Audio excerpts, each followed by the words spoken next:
Welcome to the Greater Yellowstone Ecosystem, the Circle of Life. The Greater Yellowstone Ecosystem is one of my favorite places in the world. I was introduced to the area by my good friend Alan Tobin back in 1980, and I've returned to the ecosystem almost every summer since then. For years, I struggled really whether to offer this class or not, primarily because fewer people going to the area meant less impact on the ecosystem, but also there was a selfish reason. Fewer people going to the Greater Yellowstone Ecosystem was good for me, because part of the reason I went up there was try to get away from people, to go to remote areas. But I eventually came to really a different conclusion. And I realized that as I looked at my own life, human population had grown from 2.7 billion people in 1954 when I was born to the 7 billion people that are on the planet now. And so the ecosystem is increasingly under pressure from humanity. And there's a certain reality, and it is that to know the Yellowstone ecosystem is to love the ecosystem and to want to protect the ecosystem. This class essentially was born as a field class back in 1995. I started with another instructor here at Palomar College. And that was the first year that the wolves were reintroduced to the Yellowstone ecosystem. We were fortunate enough to actually see one that year, and we've seen them every year since. So this class then is a natural progression, an opportunity to reach a larger audience, educate the American people about this ecological jewel, and the risks that threaten the ecosystem. And additionally, really to prompt you to go there. I'm going to show you lots of things in this class, but you have to see it for yourself to really appreciate it. And again, once you do, you will love it and you will want to protect it. So we're fortunate enough here at Palomar College to actually have a field laboratory that goes there, but regardless, you have to go there to appreciate the place. So at its core, this class is a biology class, however. So we will be talking about the biological processes that relate to the Greater Yellowstone ecosystem. So this includes chemistry, biochemistry, energetics, genetics, evolution, systematics, and ecology. And we will also consider some of the management problems associated with the Greater Yellowstone ecosystem and the influences on those management problems, which include growing population, local and state economics, local, state, and national politics, and recreational pressures. So my ultimate goals are then that you will understand the processes that underlie the phenomena that you see in the ecosystem, that you will be able to identify a number of plants and animals in the ecosystem, that you will be able to recognize the different types of ecosystems there and also the transitions between those ecosystems. That you will be able to describe the many management issues unique to the ecosystem and the local, state, and national influences on that management of the ecosystem. And finally, as I stated at the outset, that the familiarity that you gain with the ecosystem through the class will instill a desire to protect the ecosystem. All right then, so where is the Yellowstone ecosystem? What is the Yellowstone ecosystem? The Yellowstone ecosystem is found in the northwest corner of Wyoming. It also involves states or goes into the states of Montana and Idaho. And kind of at the center of the ecosystem is the Yellowstone National Park, and to the south, Grand Teton National Park. But the national parks are buffered by some other national lands of various types. And so, as you can see here, that includes national forests. So there are a number of national forests, as well as in red here, showing us some various wilderness areas. And then as we expand out beyond that, there's also what we would call Bureau of Land Management properties as well. And that's true in the south as well. Again, so Teton National Park is buffered by both national forests and various wilderness areas as well, and I'll get a chance later in the course to talk about some of the differences between these different types of regulating agencies and the lands that they manage. So as we look at the Greater Yellowstone ecosystem, it can be defined in some various ways. Can be how you want to define it. It's somewhere between 5 to 18 million acres, so that's pretty big, but it really sounds bigger than it is when you go there. Also, as far as ecosystems go, this is considered a relatively simple ecosystem. Yet, when you look at what makes up the ecosystem, there are 67 species of mammals, including wolverine and lynx, which are really highly endangered animals. There are 322 species of birds, 16 species of fish, 11 of which are native, 10 species of reptiles and amphibians, at least 12,000 species of insects, and 1,100 native vascular plant species.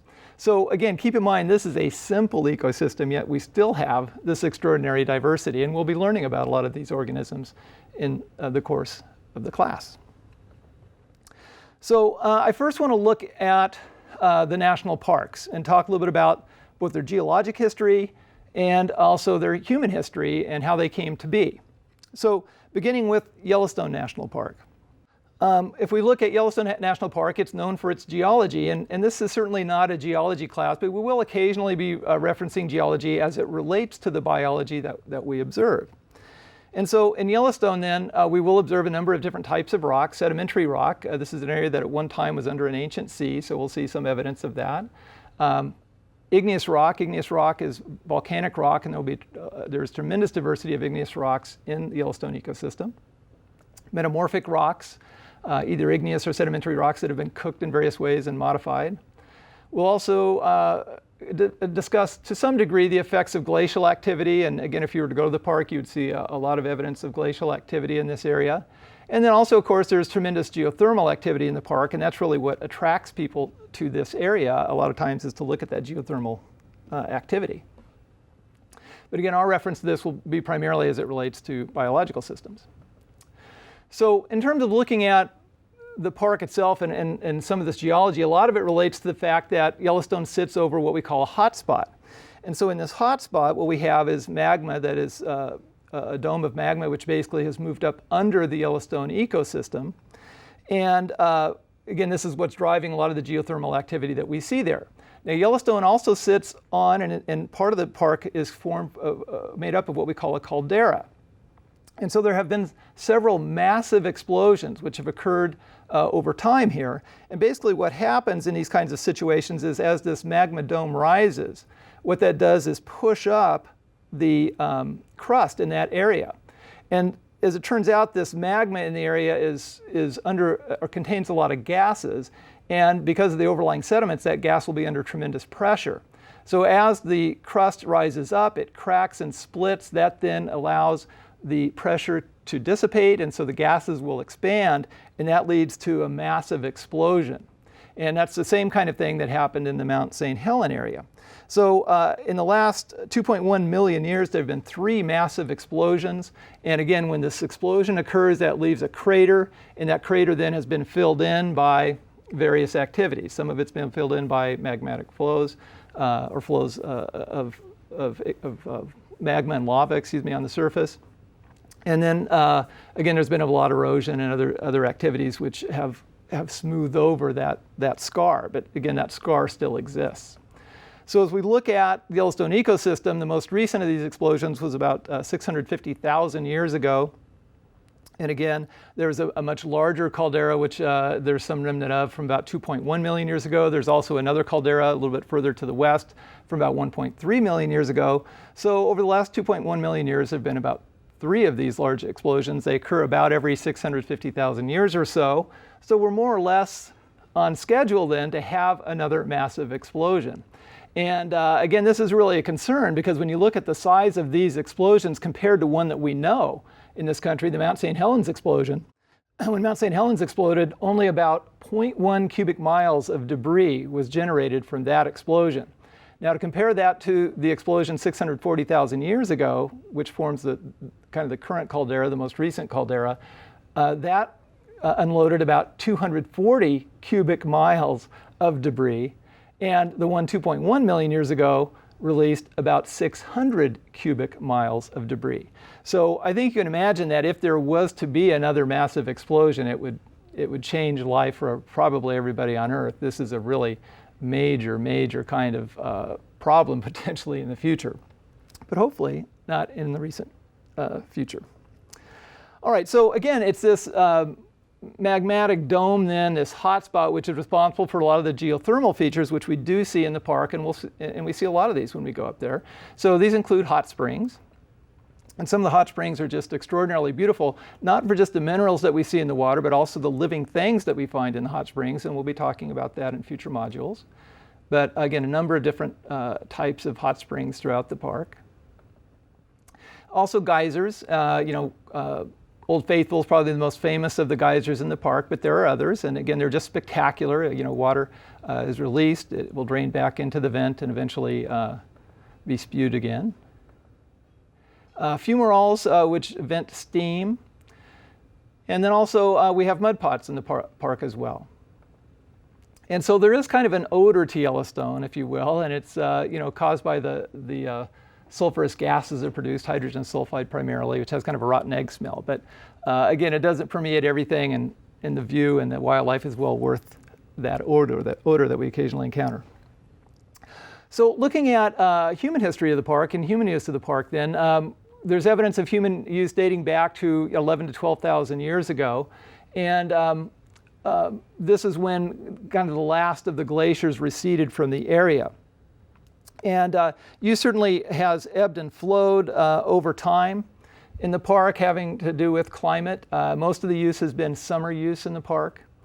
There's also, when we look at how the region was named, Yellowstone, there's a lot of variations of this story, but what seems to be the most reliable is that Native Americans in the area referred to the river that runs through the area as the River of the Yellow Rock.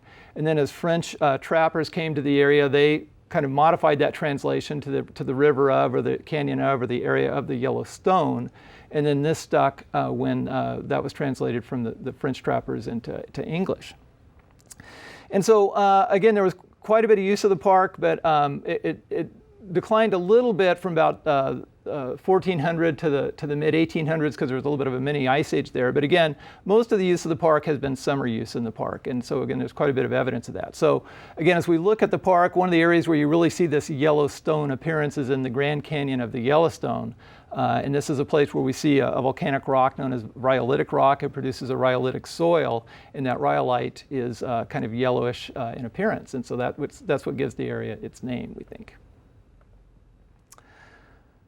All right, now also as we look at use of the park by humans, and particularly the Native Americans, one of the things that they build along the shores of Lake Yellowstone, so here's Lake Yellowstone down here, as you travel along Lake Yellowstone, you'll actually see evidence of what are called fish traps there. And so anyway, what the Native Americans did is that when water levels were low in the summer, they would build berms along the shoreline. And then what would happen is in the spring melt, water levels would rise. And when the water levels dropped again in the subsequent summers, that would trap water here, and that would also leave fish in there as well. And so then they could just literally wade in and collect any fish that were trapped in these areas. So again, you'll see a lot of evidence of that all along the shores of Lake Yellowstone, where there are some shallow regions there.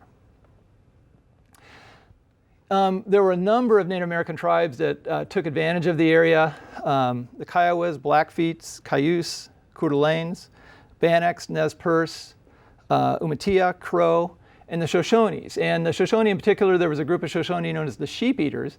And they're kind of interesting because they would actually follow the bighorn sheep migrations in the park, and were really skilled hunters of bighorn sheep. And actually it's a tribe that even after use of the horse had been introduced to many of the cultures there, that they actually did not use the horse. And they actually, like I said, stayed in mountainous regions and followed the bighorn sheep. They were also known for taking the horns of the bighorn sheep. They would soak the horns and then cut off this kind of flat portion of the horn and make bows from that. And so they would trade these bows with other tribes. And so these were really extremely powerful bows, and there are stories that the bows were powerful enough to actually send an arrow all the way through bison. So anyway, so again, they're kind of one of the better known tribes that lived in the area. Now, Europeans then came to the area, certainly by the late 1700s. The area began publicized as these trappers would go back east. And one of the more famous members of this group then was John Coulter. John Coulter was a member of the Lewis and Clark expedition, and as they were returning from that expedition, he asked for permission to leave. He met another trapper who was moving through the area, and so Coulter traveled through the Yellowstone and Teton area and brought back stories about the extraordinary sights that he had seen. The area gained fame, certainly through the 1800s, but it really wasn't until after the Civil War that there became a real interest in preserving this incredibly unique area. And so there were a number of expeditions, one by Folsom in 1869, then Washburn in 1870, Hayden followed in 1871. And part of that was that there was a lot of pictures that came out of that final expedition, and also photographs, so paintings and photographs that came out of that last group. And so this eventually led then to Congress deciding to preserve the area. And so Yellowstone National Park was established with the National Park Preservation Act in 1872, and so it is the oldest and the first true national park. Now, as we look at the Teton area then is Grand Teton National Park is south of Yellowstone National Park. And Grand Teton National Park really is a very different park in a lot of ways. The geology is somewhat different there. Also, certainly the human history is different in recent history in terms of when the park was established and so on. So as we look at Teton Park, it's going to be composed of the Teton Range. Also, there's a series of alpine lakes at its base. And then also there's a large valley to the east, which is known as the Jackson Hole. So a hole is a valley that's surrounded by mountains, and basically this whole area is surrounded by mountains, so this area is known as the Jackson Hole. And the Snake River runs through Jackson Hole.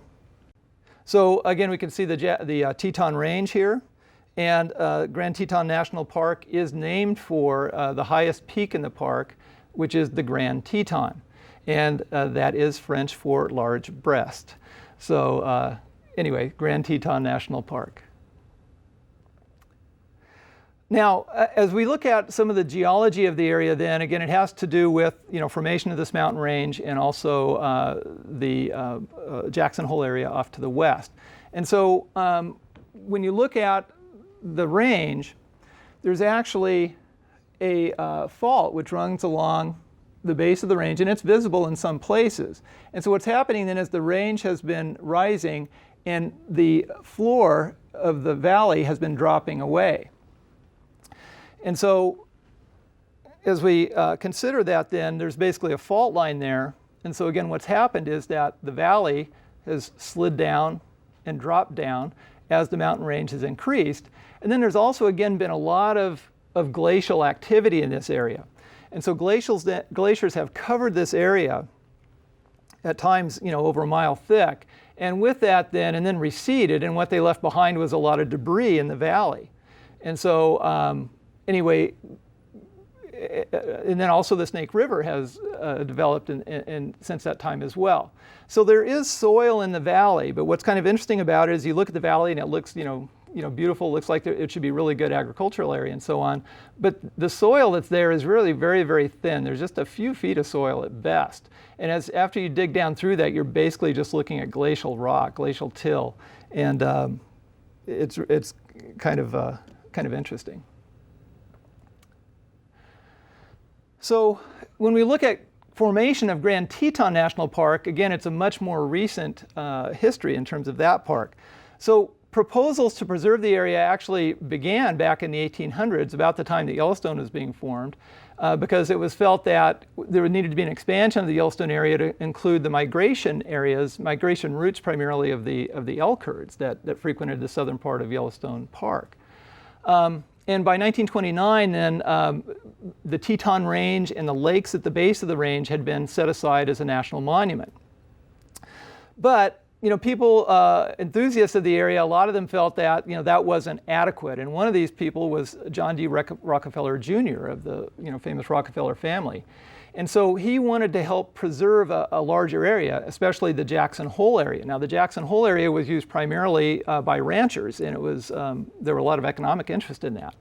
And so Rockefeller formed basically a phony company to buy up property under the guise of starting a new ranching company. And this was known as the Snake River Land Company. And so he began to buy up land and bought something like 35,000 acres, I believe 37,000 acres over time. And then he attempted to donate this to the government. And believe it or not, this was a really contentious issue, and it actually took a long time before they actually accepted that donation. And it wasn't until 1950 that Grand Teton National Park was actually formed, and it included the land that had been contributed by the Snake River Land Company, as well as the existing national monument. And then in 1972, there was a Memorial Parkway, which also was added to the park system there, and it's known as the John D. Rockefeller Memorial Parkway. And that links Teton Park with Yellowstone National Park. So we have a continuum, essentially, of the national park system from Teton Park up through Yellowstone Park.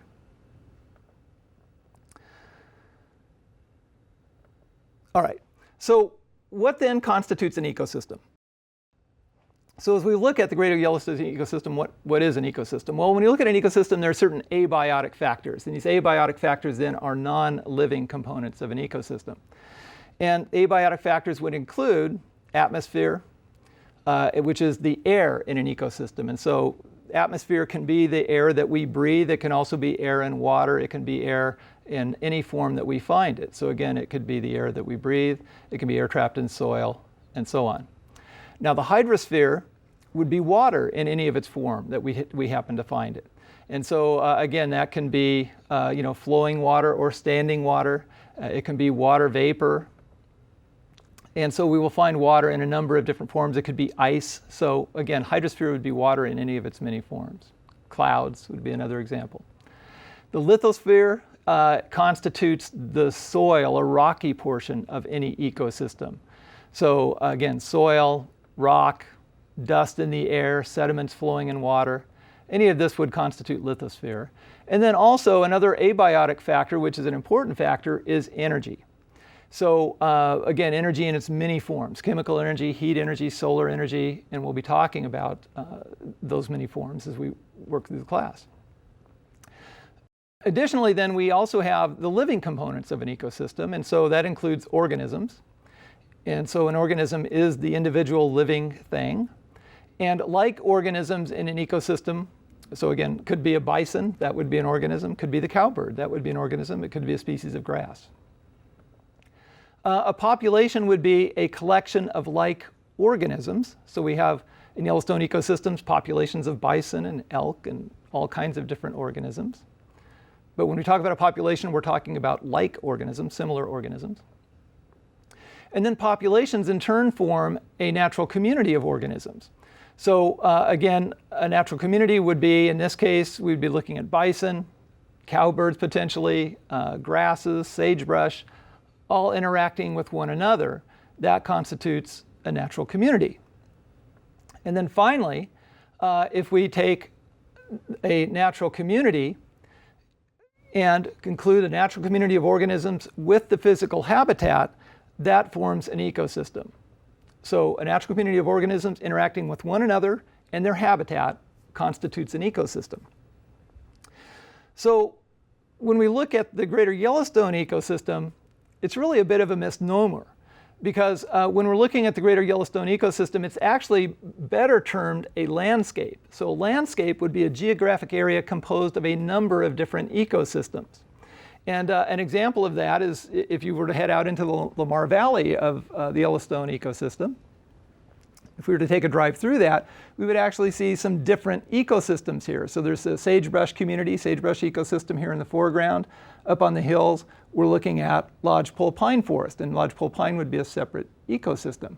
So the fact is that we have a blending of different ecosystems. We have our coniferous forest blending into some grasslands through the valley, and then up behind the camera here, you'd be back up into sagebrush community. So we're really not looking at an ecosystem when we talk about the greater Yellowstone ecosystem. It's really better termed a landscape. So unfortunately, the area is just referred to as the greater Yellowstone ecosystem, but I should be calling it the greater Yellowstone landscape. And then if you were to take all of the ecosystems on the planet, combine those, we refer to that as the biosphere. So the greater Yellowstone landscape is part of the biosphere on the planet. So when we consider the ecosystem then, and one of the themes of the course that we'll come back to periodically then, is it's important to understand then that the physical components of the ecosystem, the matter, atoms, molecules, and so on in an ecosystem, they're going to cycle in the ecosystem. And so we're going to be talking about food chains. We're going to be talking about how organisms feed on one another and so on. And there's also these geochemical cycles that will return nutrients to the soil. And so the atoms and molecules of an ecosystem then get reused constantly, and those will recycle in an ecosystem. But what doesn't recycle in an ecosystem, or in this case our landscape, is energy. So energy cannot be recycled in the same form. And so this is an idea that I'll come back to several times as we work through the class. So matter recycles, energy flows through the ecosystem. But fortunately, we have basically a limitless supply of energy.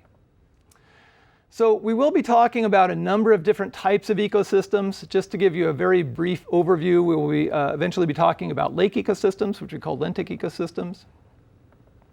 We'll be talking about ecosystems associated with rivers and streams, which are lotic ecosystems. We'll be talking about riparian ecosystems, those that are associated with rivers and streams. We'll be talking about a number of terrestrial ecosystems in the park. And when we talk about terrestrial ecosystems, we'll be interested in the influence of climate.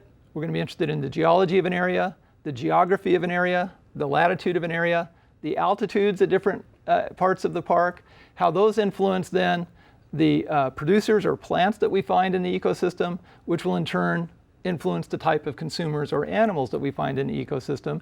And also, there are feedback mechanisms in the ecosystems that we'll have to consider and explore down the line as well.